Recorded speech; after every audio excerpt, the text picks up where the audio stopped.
Is there a God? And if somehow there is one, should anyone be worshiping him? But whether there is one or not doesn't really matter, for there is no way of knowing for certain if such a being exists or could ever exist, as there is no such thing as an absolute certainty. But that's another video for another time. However, there is no need to know for certain as long as we can determine if such a being deserves to be worshipped. Like most people growing up, I too wonder whether if it would be more beneficial and better for me to worship and believe in God, even though I was still on the fence about his existence. Then I started learning more about why people believe in God. And the more I learned, the more I realized the simple answer to, should you worship God, was no. No matter what church you belong to, there are common beliefs about God that are held in every denomination. And those are, God knows all, God created all, and God is all-powerful. There are more, but for now let us focus only on these three.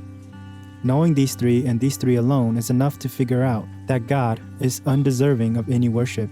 God created everything from the dirt on the ground to the world beyond the stars.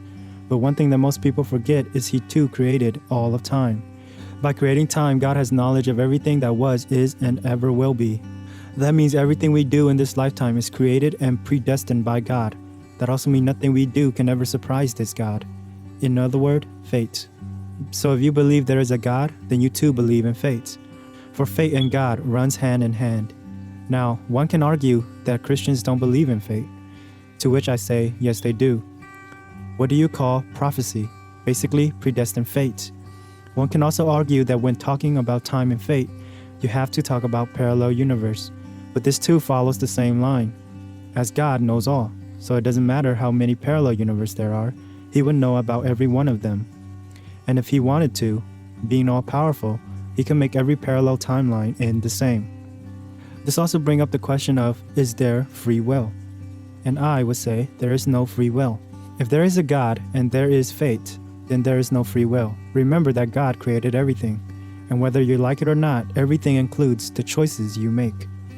The idea of fate is that no matter what you do, the ending will never change. We are all actors playing our part in the story God has already written. No matter how hard we worship him, nothing will change. From the day we are born to the day we die, God has already determined whether we will burn in hell or live in heaven.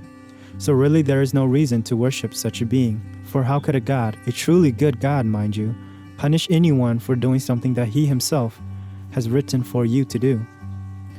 There is one last point I would like to make. If everything we do is a part of God's plan, and if there's nothing we can do to change that plan, then aren't we all, from the most holy of us to the most sinful, simply doing God's will?